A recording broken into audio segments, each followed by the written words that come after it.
Sir, ulitin lang natin para po mas malinaw. Iniimbestigahan na rin po ngayon si Senator Mark Villar. Oh, because of that prohibited interest with his cousin being the contractor in Las Piñas. Mga sir, gano'ng karami? 18 billion worth of projects. Kasama na ang mga bilyar sa iimbestigahan ng DOJ sa 18 bilyong infrastructure projects.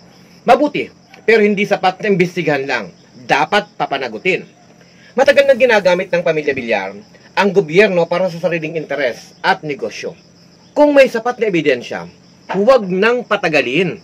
Sampahan na ng kaso at huwag hayaang takasan ang pananagutan ng kanilang yaman at impluensya.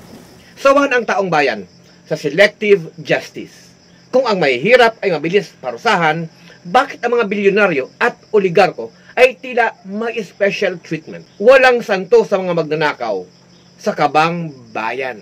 At hindi ligtas dito kahit ang mga bilyar. Kaya mga kababayan, kung kakalkalin at kakalkalin lamang ang lahat ng mga anomalya, hindi lang sa flood control, hindi lang po sa pagpapakalsada, hindi lang sa mga pagpapagawa ng mga tulay, lahat po ay may anomalya.